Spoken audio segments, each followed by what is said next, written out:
Welcome to Telugu 360. ముందుగా ముఖ్యాంశాలు.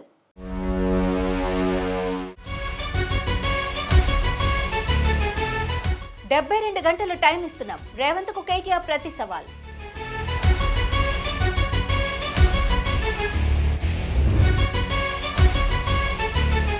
Smart మీటర్లతో ప్రజలపై భారం. విద్యుత్ ఛార్జీలపై ఉద్యమం.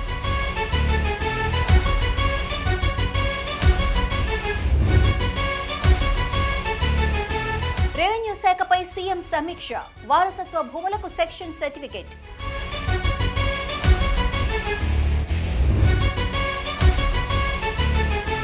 పవన్ జీవితమే సినిమా డైలాగులు. కూటమి పాలనపై పేర్ని నాని సెటైర్.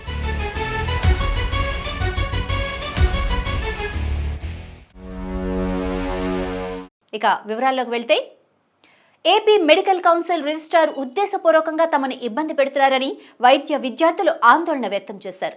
భారతదేశంలోని ఏ రాష్ట్రానికి వర్తించని నిబంధనలు ఏపీకి మాత్రమే ఎందుకు వర్తిస్తాయని, తాము కోవిడ్ సమయంలో ఆన్లైన్ క్లాసులకు అటెండ్ అయ్యామని స్పష్టం చేశారు. తక్షణమే తమకు పర్మనెంట్ రిజిస్ట్రేషన్ అందించాలని గత కొద్ది రోజులుగా డిమాండ్ చేస్తున్న ఫారిన్ మెడికల్ గ్రాడ్యుయేట్స్తో 1-to-1.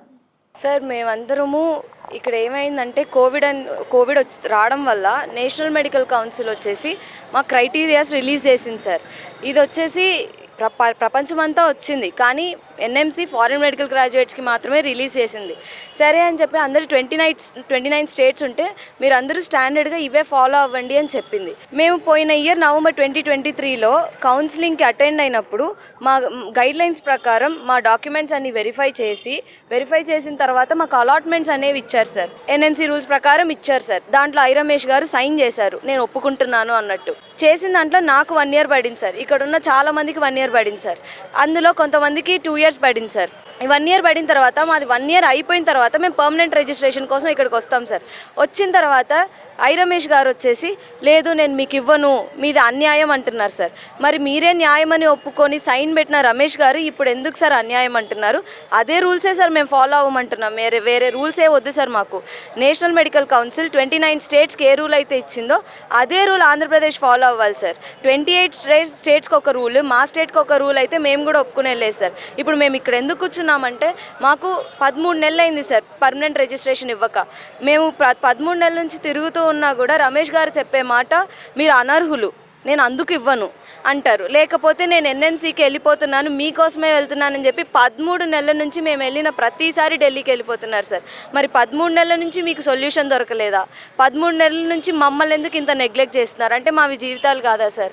మాకు 13 నెలలు అనేది మా జీవితాల్లో చాలా ఎక్కువ సార్. సో మేము అప్పటి నుంచి వెయిట్ చేసి ఇంకా మాకు పేషెన్స్ లేక మేము బయటికి వచ్చి మేము ఎవరిని ఏమీ చేయలేదు సార్. మేము హంగర్ స్ట్రైక్ అని చెప్పి సైలెంట్గానే కూర్చున్నాం సార్. మమ్మల్ని ఎప్పుడైతే పోలీసులు ప్రతిసారి మమ్మల్ని అర్థం చేసుకోకుండా లిఫ్ట్ చేశారో మేము అప్పుడే సార్ ఒక స్లోగన్ బయటికి చెప్పాం, లేకపోతే మేమేం మాట్లాడలేదు సార్. మా డిమాండ్ ఏంటంటే, మీరు మాకు అన్యాయంగా ఏమి ఇవ్వద్దు, మేమేం అడగం మిమ్మల్ని. ఎన్ఎంసీ అన్ని స్టేట్స్కి ఏ రూల్ అయితే ఇచ్చిందో మీరు మాకు అదే రూల్ ఫాలో అవ్వండి. మీరు నిన్న ఇన్ని రోజులు రాని రిజిస్ట్రార్ గారు బయటికి నిన్న వచ్చారు సార్. వచ్చి నా మనవరాలు చేసింది 2 ఏళ్ళు అంటున్నారు సార్. మీ మనవరాలు ఎవరో మాకు తెలీదు, ఆ అమ్మాయి క్రైటీరియా ఏంటో తెలీదు, ఆ అమ్మాయి ఎక్కడ చదివిందో తెలీదు, ఎన్ని ఆన్లైన్ క్లాసులు చేసిందో తెలీదు, ఎన్ఎంసీ రూల్స్లో ఆ అమ్మాయి 2 ఏళ్ల కింద ఎందుకు పడిందో తెలియదు సార్. సరే, మీ అమ్మాయి చేసింది అంటున్నారు, ఆ అమ్మాయి క్రైటీరియాని రిలీజ్ చేయండి సార్. ఆ నోటీస్ కింద నేను వచ్చానంటే నేను 2 ఏళ్ళు చేస్తాను. ఆ నోటీస్ న్యాయంగా ఉండాలి సార్. మళ్ళీ మీకు నచ్చినట్టు వేసుకొని ఉండకూడదు. ఎన్ఎంసీ ప్రకారం ఆ అమ్మాయి రూల్స్లో ఉండాలి. అప్పుడు 2 ఏళ్ళు వేస్తే నేను చేస్తాను సార్. మీరు ఇంకోటి చెప్పారు సార్, ఫైనల్ ఇయర్ ఆన్లైన్లో ఉండకూడదని. నా పాస్పోర్ట్ నేను ఇస్తాను సార్. నేను 2 ఏళ్ళు చేయలేదు సార్. నా 2 ఏళ్ళు నేను ఆ కంట్రీలోనే ఉన్నాను సార్. ఆ కంట్రీలో ఉన్నప్పుడు మరి మీరు నాకెందుకు ఇవ్వట్లేదు సార్? మీ ప్రకారం నేను 2 ఏళ్ళు చేయకూడదు, ఫైనల్ 2 ఏళ్ళు నేను అక్కడ చేయలేదు సార్. ఇంకోటి అంటున్నారు సార్, ఫేక్ సర్టిఫికెట్స్ సార్. మాది ఎఫ్ఎంజీ ఎగ్జామ్ అయిపోగానే ఢిల్లీకి వెళ్ళి వెరిఫికేషన్ చేస్తాం సార్. డైరెక్ట్గా నేషనల్ మెడికల్ కౌన్సిల్ మాకు వెరిఫికేషన్ జరుగుతాయి సార్. అప్పుడు నేషనల్ మెడికల్ కౌన్సిల్ మీద మీకు నమ్మకం లేదా సార్? వాళ్ళు వెరిఫికేషన్ మాకు జరిపారు సార్. జరిపిన తర్వాతే స్టేట్ కౌన్సిల్ పంపుతారు, అక్కడ వెరిఫికేషన్లు జరుగుతాయి. మా పాస్పోర్ట్ని అంతా చూస్తారు, చూసిన తర్వాతే అలాట్మెంట్లు జరుగుతాయి. మరి మీరు చేసిన దానికి మీకే నమ్మకం లేకపోతే మేము ఎక్కడి నుంచి నమ్మకం తీసుకురాగలం sir? Sir. National medical council రూల్స్ని ఫాలో అయ్యే నేను వాళ్ళకి చెప్తున్నాను అని చెప్పని మీకు రిజిస్టర్ గారు చెప్తున్నారు. సార్ నేను అదే అడుగుతున్నాను సార్. నేషనల్ మెడికల్ కౌన్సిల్ అనేది 29 స్టేట్స్కి ఒకటే సార్ స్టాండర్డ్ రూల్.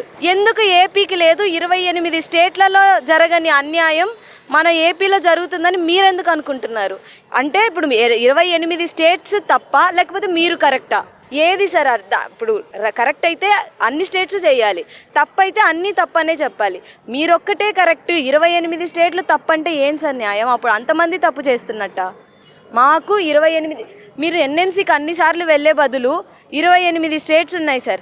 పక్కలో ఒక 4-5 స్టేట్స్కి వెళ్ళి ఆ చైర్మన్స్తో మీటింగ్ పెట్టుకొని మీరేం ఫాలో అవుతున్నారు, మేము ఫాలో అవుతాం సార్. ఎందుకు సార్? ఒక నెల క్రితం చైర్మన్ సార్ ఒక మీడియా ముందర ఉత్తరప్రదేశ్ క్రైటీరియా మీద నేను మీకు ఇస్తాను అని చెప్పిన వీడియో లింక్ మా అందరి దగ్గర ఉంది సార్. న్యూస్లో చెప్పారు సార్. మరి ఉత్తరప్రదేశ్ని ఫాలో అవుతున్నారంటే ఉత్తరప్రదేశ్ ఎన్ఎంసీని ఫాలో అవుతుంది కదా సార్. వాళ్ళ ప్రకారం ఇదిగోండి సార్ ఉత్తరప్రదేశ్ రూల్స్ ఉన్నాయి సార్.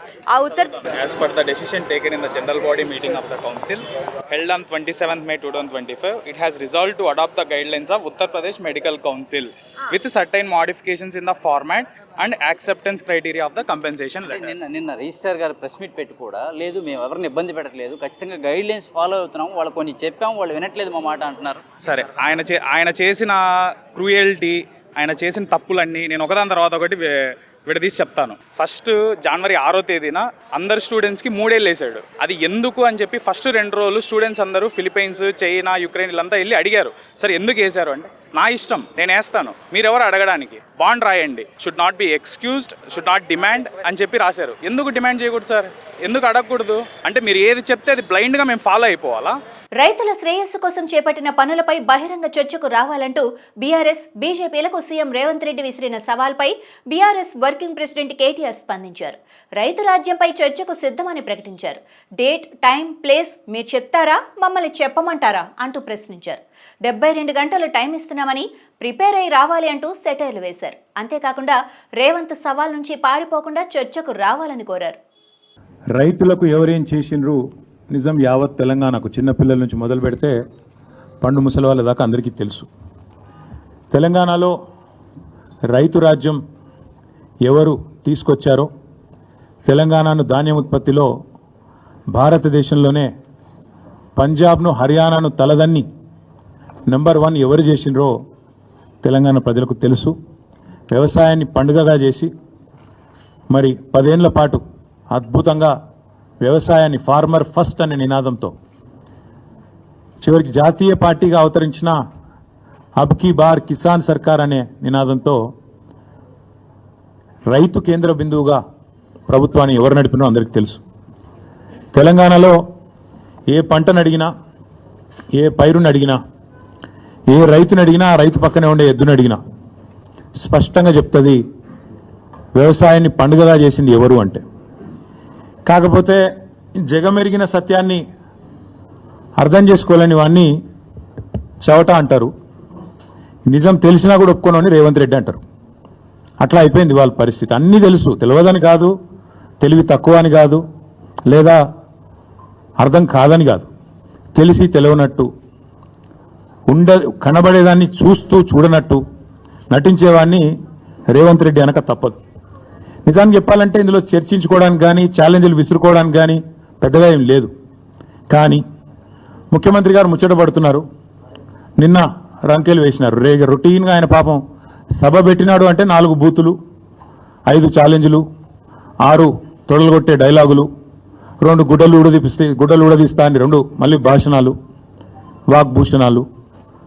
ఈ టైప్లో షరామామూలుగా గత 18 నెలలుగా టైంపాస్ కార్యక్రమం ఏదైతే నడుస్తుందో ముఖ్యమంత్రి ముచ్చట పడుతుండు. కాబట్టి ఇప్పుడైనా, ఎప్పుడైనా, ఎక్కడైనా మేము రెడీ చర్చకు. నేను ముఖ్యమంత్రి గారు పేరు తీసుకొని మరీ పిలిచిండు.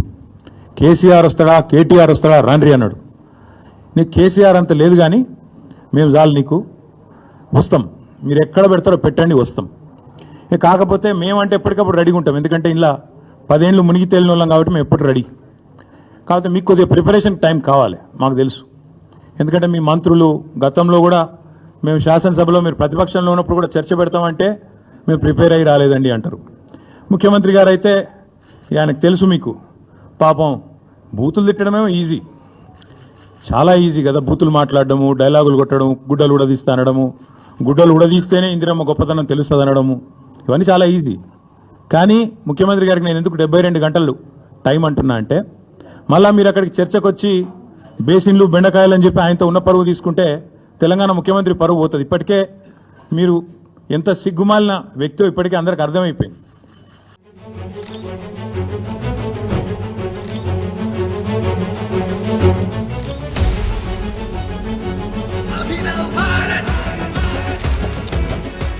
స్మార్ట్ మీటర్ల ఏర్పాటును వ్యతిరేకిస్తూ సిపిఐ ఆధ్వర్యంలో విజయవాడలో ఆందోళన నిర్వహించారు.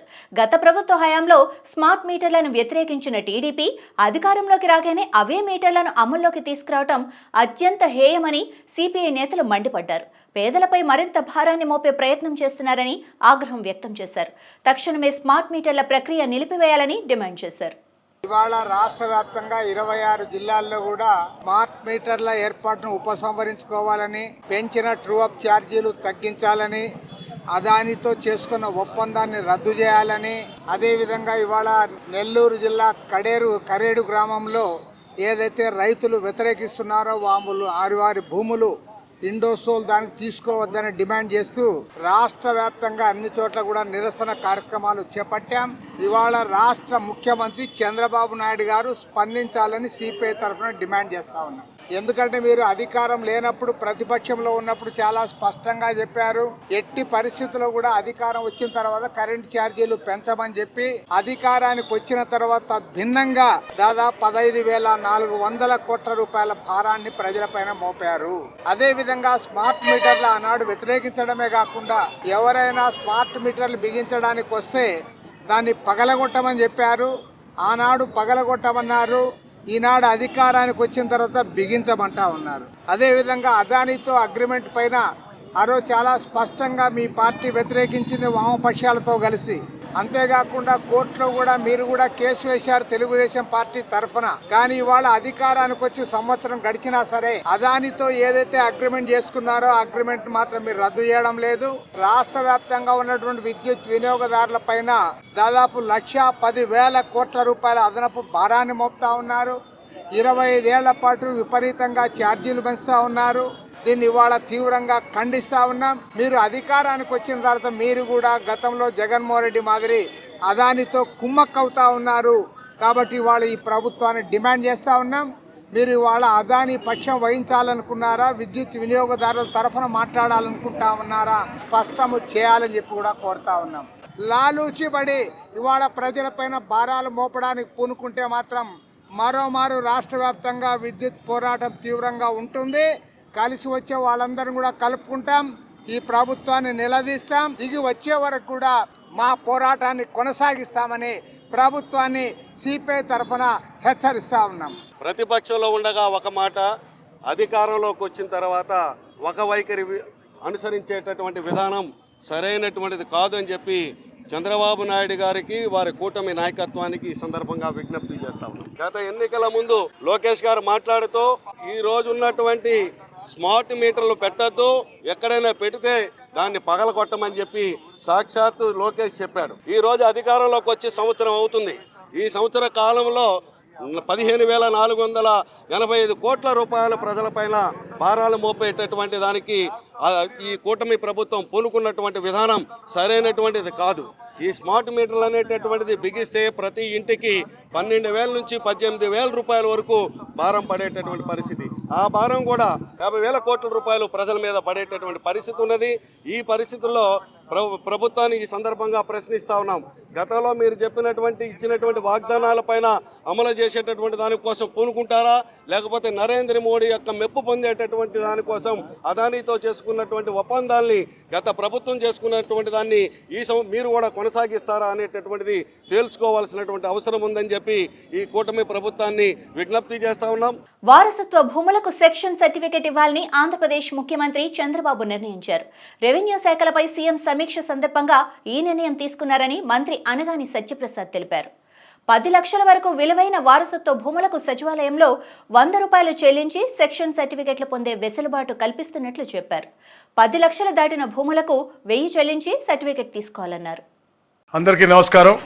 ఈరోజు సంస్థ పరిపాలనలో రెవెన్యూ డిపార్ట్మెంట్ యొక్క పనితీరు పైన అలాగే పేద ప్రజలందరికీ కూడా వారి యొక్క భూ వివాద పరిష్కారాలు చేసే విధంగా ఏదైతే గౌరవ ముఖ్యమంత్రి గారు రివ్యూ చేశారు, ముఖ్యంగా 10 అంశాల మీద పేదవాడికి రాబోయే రోజుల్లో, ఎందుకంటే భూమి అంటే సెంటిమెంటు, భూమి మీద పుడతాడు, భూమిలోని కలుస్తాడు కాబట్టి ఆ సెంటిమెంట్ని అతని ఎమోషన్స్ అర్థం చేసుకుని కొంచెం లీనియంట్గా ఉన్నా కూడా గవర్నమెంట్ కొంచెం బ్రహ్మాండంగా పేదలకి సేవ చేయాలని లక్ష్యంతో గౌరవ ముఖ్యమంత్రి గారు ఈ 10 అంశాలు ముందు పెట్టుకుని దాని మీద అన్నిటి కూడా మాతో చర్చించి రెమెడీస్ కూడా తేడం జరిగింది. ముఖ్యంగా ఏదైతే ఎక్కువగా మనం చూస్తూ ఉంటాం సక్షన్ సర్టిఫికేట్ అనేది వారసత్వంగా వచ్చినటువంటి భూముల్ని చాలామంది కూడా 1% ఉండి కట్టుకోలేకనో ఆ సక్షన్ తెచ్చుకోరు, గ్రామాల్లో వివాదాలకి అది దారితీస్తూ ఉంటుంది. గౌరవ ముఖ్యమంత్రి గారు 10 లక్షల రూపాయల దాకా ఉంటే ఆ భూమి విలువ కేవలం 100 రూపాయలకే, అది కూడా గ్రామ సచివాలయంలోనే చేసుకునే విధంగా 10 లక్షల రూపాయలు దాటితే 1000 రూపాయలు పెట్టి చాలా తక్కువ, అంటే ఇలాంటి వివాదాలు రాబోయే జనరేషన్స్, సెకండ్ థర్డ్ జనరేషన్స్ లో ఇలాంటివన్నీ కంటిన్యూ అయ్యి ఇబ్బందులు పడతా ఉన్నారు కాబట్టి అలాంటి ఇబ్బందులు పడకూడదనే లక్ష్యంతో ఈ యొక్క మంచి కార్యక్రమం చేశారు. వాళ్ళు ఎక్కడ కూడా తహసీల్దార్ ఆఫీసులకు కూడా వెళ్లాల్సిన అవసరం లేకుండా గ్రామ సచివాలయంలోనే చేసుకునే విధంగా ఈ యొక్క మంచి వరం కూడా ఇచ్చినటువంటి పరిస్థితి. అలాగే ఏదో క్యాస్ట్ సర్టిఫికేట్స్ ఉన్నాయో కుల ధృవీకరణ పత్రాలన్నీ కూడా దాదాపుగా 43,89,43 lakhs ఇవ్వడం జరిగింది.